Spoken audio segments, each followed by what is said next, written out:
Hi friends, இது video வாட்சிங் job. Daily 20 ருபீஸ்லேருந்து 100 வரைக்கும் நம்ம ஏர்ன் பண்ணலாம். சரியா? இப்போ என்ன பண்ணுறீங்கன்னா, டெய்லி போனஸை வந்து கிளிக் பண்ணி பாருங்கள். கிளிக் பண்ணிவிட்டு அதில் ரிவார்ட் மாதிரி இருக்கும், அது கிளிக் பண்ணவே போதும். ஓகேவா? டெய்லி ஒரு டைம் தான் நம்ம வந்து கிளிக் பண்ணுற மாதிரி இருக்கும். ரெண்டாவது வேறு என்னென்னா ஷார்ட் லிங்க்ஸ் என்ன பண்ணுறீங்கன்னா, ஃபஸ்ட்டு வந்து ரெட் கலர் இருக்குல்ல, அது கிளிக் பண்ணுங்கள். இதுமாதிரி காட்டுது. ஏன்னா ஆல்ரெடி நான் ஷார்ட் லிங்க்ஸ் பண்ணிட்டேன். ஓகேவா? அதனால் வந்து இப்போ பண்ண முடியாது. என்ன பண்ணோன்னா ஏர்ப்ளேன் மோடு வந்து ஆஃப் பண்ணிவிட்டு திருப்பி ஆன் பண்ணி விட்டிங்கன்னா திருப்பி அகெயின் டாஸ்க் வந்துடும். நம்ம ஒர்க் பண்ணலாம். ஆன் பண்ணி விட்டேன். நெட்வொர்க் ப்ராப்ளமாக இருக்குது.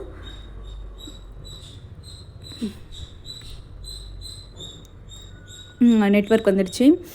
இப்போ என்ன பண்ணுறீங்கன்னா, ரெஃப்ரெஷ் பண்ணுங்கள். பண்ணிட்ட பிறகு சால்வ் கேப்சா இருக்குது. அந்த சால்வ் கேப்சா வந்து ஐ ஆம் நாட் ரோபோட்டை கிளிக் பண்ணுங்கள். கிளிக் பண்ணிவிட்டு டன் கொடுங்க.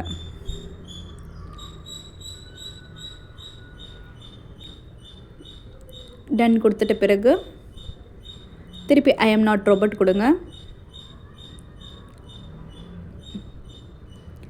கொடுத்துட்ட பிறகு ப்ளீஸ் வெயிட் 14 செகண்ட்ஸ் இருக்குது, அது வந்து வெயிட் பண்ணோம். நம்ம 14 செகண்ட்ஸ் வரைக்கும் நம்ம வெயிட் பண்ணோம். 0 வரும்.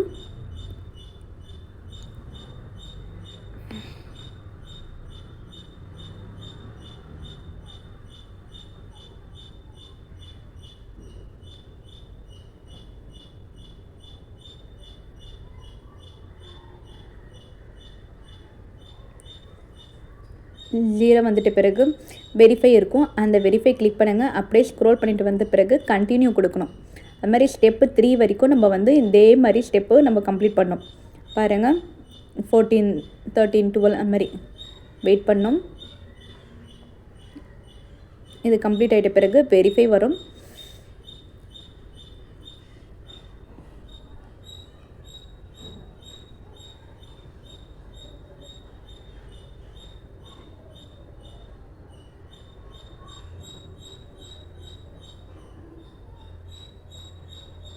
வந்துடுச்சு. வெரிஃபை பண்ணுங்கள். கிளிக் பண்ணிவிட்டு கண்டினியூ சொல்லிட்டு இருக்கும். அதே மாதிரி தேர்ட் ஸ்டெப்பு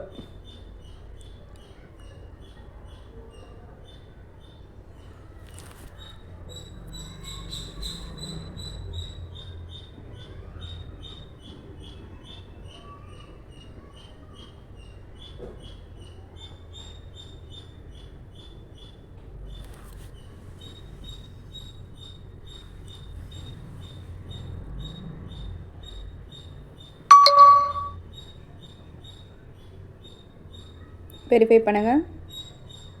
கண்டினியூ கொடுங்க. இப்போ வந்து 3 செகண்ட்ஸ் வரைக்கும் வெயிட் பண்ண சொல்கிறாங்க.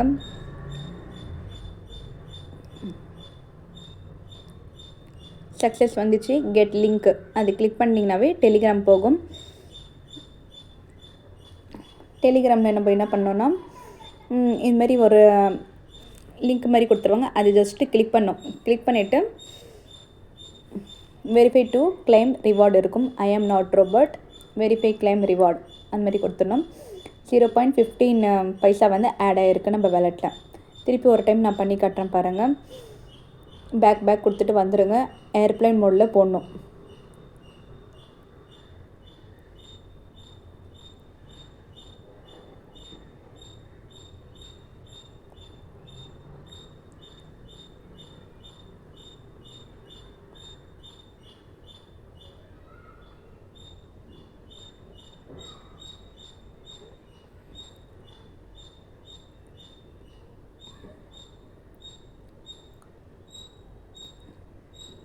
அகைன் ஏர்ப்ளைன் மோடில் போட்டேன்.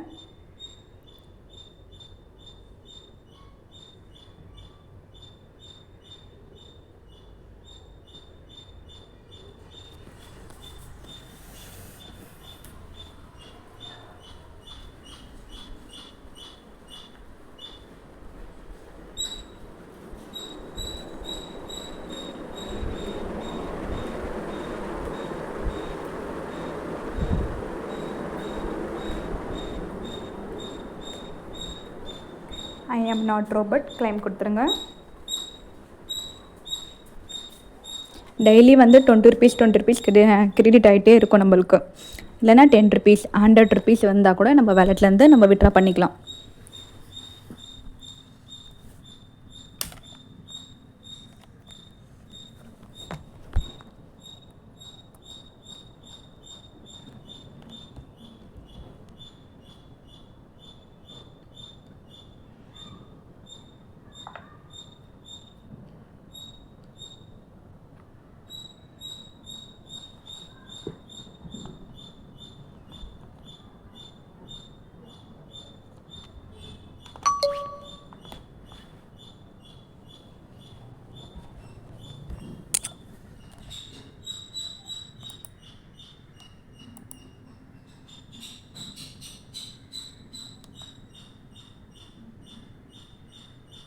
ஃபோர் செகண்ட்ஸ் திருப்பி வெரிஃபை வரும்.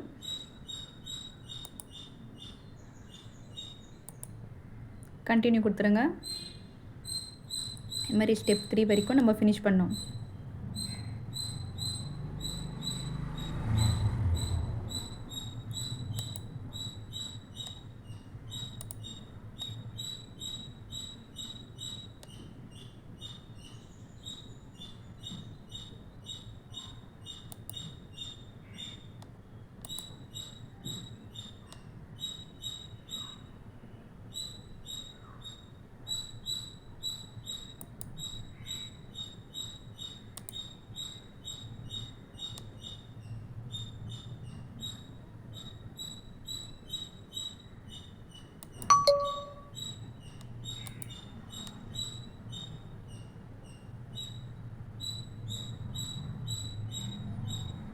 வெரிஃபை பண்ணுங்கள்.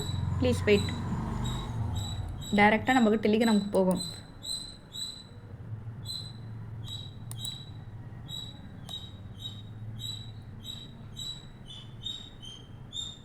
இன்ஸ்டால்லாம் நம்ம பண்ணக்கூடாது. டைரெக்டாக டெலிகிராம் போய்ட்டு அங்கே போய்ட்டு கிளிக் பண்ணோம்.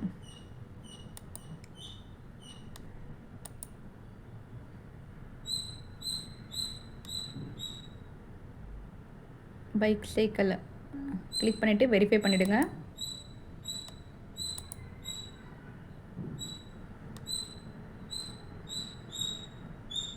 $15 பைசா வந்து கிரெடிட் ஆயிடுச்சு நம்மளுக்கு வேலெட்டில். இப்போ என்ன பண்ண போகிறீங்கன்னா பேக் கொடுத்துட்டு வெளியில் வந்துடுங்க.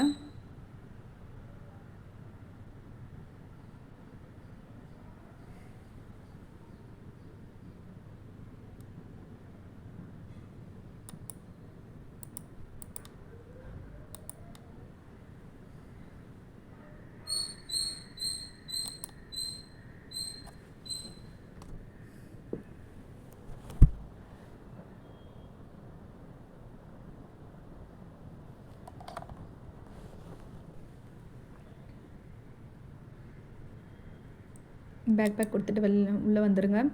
இப்போ வந்து வாட்ச் வீடியோ. இதில் வந்து 5 வீடியோஸ் கொடுப்பேன். அந்த 5 வீடியோஸ் வந்து பார்க்குற மாதிரி இருக்கும். நான் ஜஸ்ட் லாஸ்ட்டு நான் கிளிக் பண்ணிக்கிறேன்.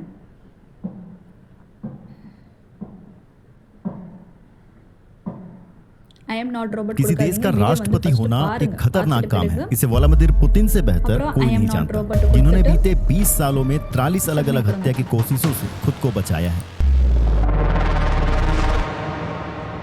आज हम जानेंगे पुतिन कैसे हर बार बच निकले और कैसे उनकी 6 परतों वाली सुरक्षा उन्हें मारना लगभग असंभव बना देती है. लगभग हर साल पुतिन पर कम से कम एक हत्या का प्रयास होता है. इन सभी अनुभवों की वजह से उनकी सुरक्षा बेहद मजबूत हो गई है, क्योंकि उनकी टीम को असल स्थितियों में ट्रेनिंग मिला है. इनमें से कुछ हत्या के प्रयास बहुत ही प्रोफेशनल तरीके से किए गए थे, लेकिन किस्मत से वो सब नाकाम हो गए. 1999 में जैसे ही पुतिन राष्ट्रपति बने, उन पर हमला हुआ. यह हमला रूसी माफिया द्वारा किया गया था, क्योंकि पुतिन ने संगठित अपराध पर कार्यवाही शुरू कर दी थी, जो उस समय रूस में बहुत फैला हुआ था. बदले में रूसी माफिया ने पुतिन की कार में बम लगाने की कोशिश की. बम लगाया गया था, लेकिन पुतिन की सुरक्षा टीम ने उसे ढूंढ लिया. इस घटना में शामिल कुछ माफिया सदस्यों को जेल भेजा गया, जबकि बाकियों को बाद में खत्म कर दिया गया. उसी साल पुतिन पर उज्बेकिस्तान में भी हमला करने की योजना बनाई गई. उज्बेकिस्तान के आतंकवादियों ने पुतिन को एक राजकीय दौरे के दौरान मारने की साजिश रची, लेकिन यह साजिश उजागर हो गई और सभी आतंकवादी गिरफ्तार हो गए. एक साल बाद सन 2000 में चेचन के अलगाववादियों ने पुतिन की हत्या की योजना बनाई। पुतिन के मोटरकेड के पास एक रिमोट कंट्रोल बम विस्फोट किया गया। पुतिन के कुछ बॉडीगार्ड्स घायल हो गए, लेकिन पुतिन वहां से खुद बच निकले। जिसके बाद सन 2002 में पुतिन को एक जहरीले जैम की बोतल से मारने की कोशिश की गई,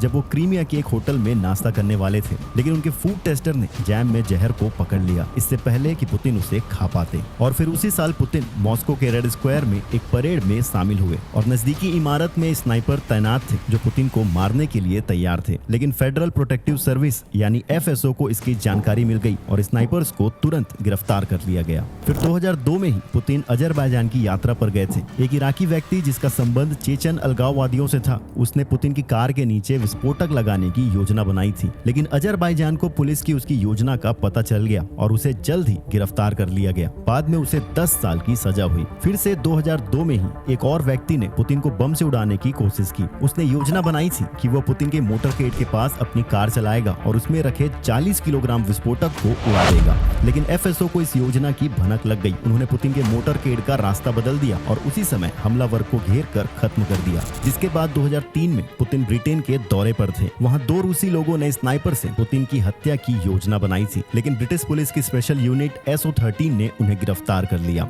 जिसके अगले साल FSO ने पुतिन के खाने में जहर मिलाने की एक योजना पकड़ी और ये एक विदेशी दौरे के दौरान हुआ था। कहाँ और किसने ऐसा किया यह अभी तक गोपनीय है, लेकिन अब यह साफ हुआ है कि पुतिन के खाने के पास कुछ भी जाने से पहले जांच की जाती है। और तो और कुछ हमले पुतिन के जान के बेहद करीब पहुंच चुके थे। 2012 में जब पुतिन यूक्रेन गए तो ब्लैक सी के पास कई लोगों को गिरफ्तार किया गया। वो चेचन के अलगाववादी थे जिन्होंने बम जैकेट बना रखी थी। उन्होंने पुतिन और खुद को उड़ाने की योजना बनाई थी, लेकिन किस्मत से यूक्रेनी पुलिस ने उन्हें पकड़ लिया। अब आप शायद सोच रहे होंगे कि आखिर पुतिन इतने सारे हमलों से कैसे बच निकले। आप ये सोच सकते हैं कि वो दुनिया के सबसे भाग्यशाली व्यक्ति हैं, लेकिन इसमें किस्मत का कोई लेना देना नहीं है। यह सब उनकी 6 परतों वाली सुरक्षा के कारण है, जो उन्हें मारना लगभग असंभव बना देती है। पुतिन की पहली सुरक्षा परत है फेडरल प्रोटेक्टिव सर्विस, जिसे FSO कहा जाता है। इनका काम है रूस के उच्च पदाधिकारियों की सुरक्षा करना किसी भी कीमत पर। इनका बजट असीमित है, यानी पुतिन की सुरक्षा में कोई भी कंजूसी नहीं की जाती। FSO का बजट तो गोपनीय है, लेकिन माना जाता है कि यह अरबों रूबल में है। FSO में 50,000 से ज्यादा लोग काम करते हैं। इनकी ट्रेनिंग बहुत सख्त होती है, लेकिन ये कुछ भी नहीं है पुतिन की निजी सेना की तुलना में। 2016 में पुतिन ने रोज गार्ड नाम की एक निजी सेना बनाई। यह सेना सीधे पुतिन को रिपोर्ट करती है। इसमें 3,40,000 से अधिक सैनिक हैं। रोज गार्ड का काम बाहरी हमलों को रोकना नहीं, बल्कि आंतरिक खतरों को नियंत्रित करना है, जैसे तख्ता पलट या सैन्य विद्रोह। पुतिन की अंतिम मानव सुरक्षा परत है प्रेसिडेंशियल सिक्योरिटी सर्विस, जिसे SDP कहा जाता है। इनका काम है राष्ट्रपति की जान की रक्षा करना। ये वही लोग होते हैं जो जरूरत पड़ने पर गोली के सामने खुद कूद जाते हैं। 40 पैसा வந்து கிரெடிட் ஆகும் நம்ம வாலெட்ல।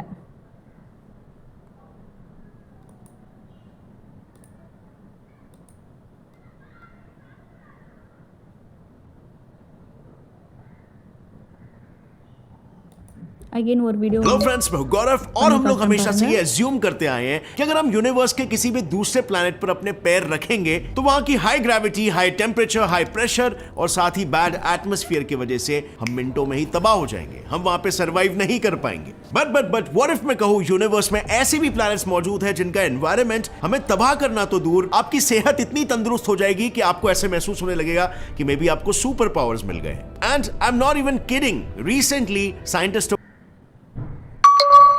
को ऐसे कई सारे हैबिटेबल प्लैनेट्स मिले हैं जो सभी मायनों में अर्थ से कई गुना ज्यादा बेटर है। इन प्लैनेट्स पर लाइफ बहुत ही रैपिडली और बहुत ही लंबे अरसे तक के लिए इवॉल्व हो सकती है। तो आखिर कौन से हैं यही प्लैनेट्स?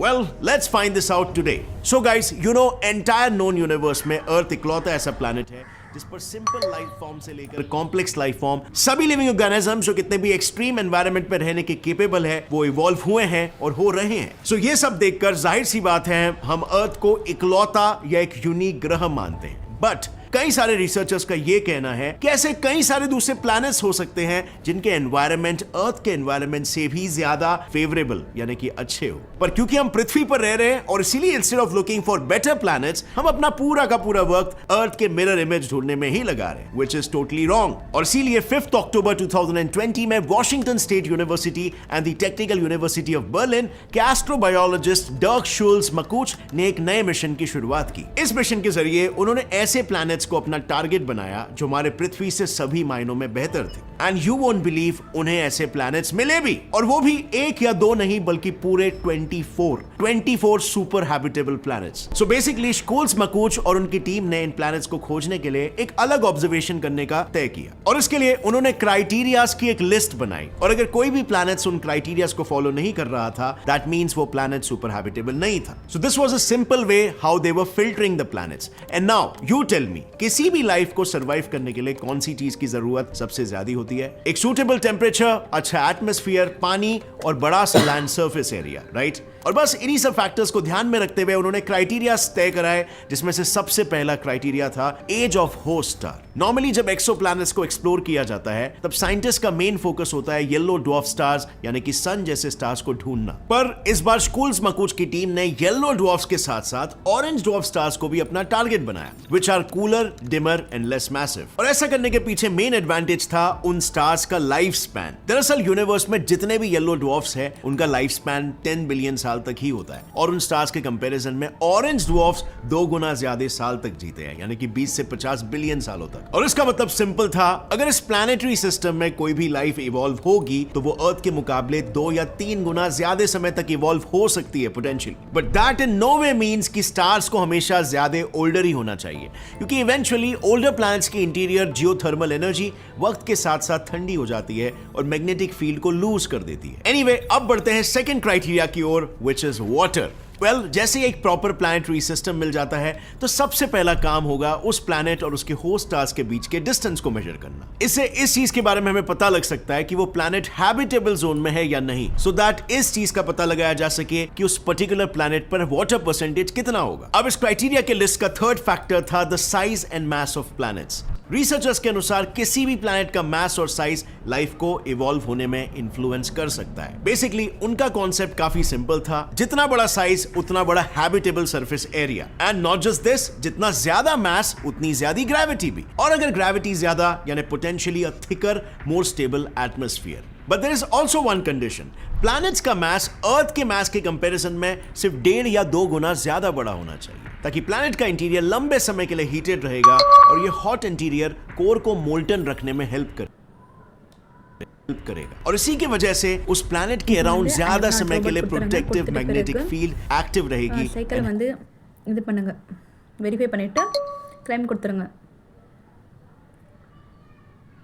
இது மாதிரி வந்து 5 வீடியோ வந்து பார்த்து கம்ப்ளீட் பண்ணிவிடுங்க, சரியா? அப்புறம் பேக் கொடுத்துட்டு வந்துடுங்க.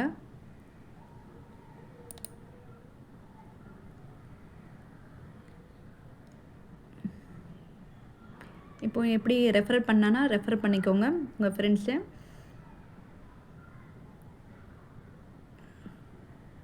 ஜிபே ஃபோன்பே மூலிமா நம்ம விட்ரா பண்ணிக்கலாம், ஓகேவா? இப்போ வந்து ரீடம் இருக்குது, நம்ம கிளிக் பண்ணிக்கலாம். கிளிக் பண்ணிவிட்டு விட்ரா போட்டிங்கன்னா டேரெக்டாக நம்ம யூபிஐ மூலிமா வந்துடும் பேமெண்ட்டு.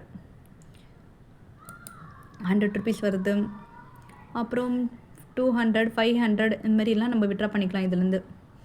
இதில் வந்து இதெல்லாம் தொடாதீங்க, அமேசானு, ஃப்ளிப்கார்ட்டு, ஜொமேட்டோ, ஸ்விக்கி, இது எதுவுமே வந்து நம்மளுக்கு பேமெண்ட் கொடுக்குறதில்ல. ஒன்லி ஃபோன்பே ஜிபே அது ஒண்டி தான் பேமெண்ட்டே கொடுக்குறானே இதுலேருந்து, ஓகேவா? ஜஸ்ட்டு 2 ஹவர்ஸ் 3 ஹவர்ஸ்லேயே பேமெண்ட் வந்துடுது. இந்த ஜொமேட்டோ நான் கிளிக் பண்ணேன், பட் எனக்கு பேமெண்ட் கொடுக்கல. அவ்வளோதான், இதில் வேறு எதுவுமே இல்லைங்க. தேங்க்யூ.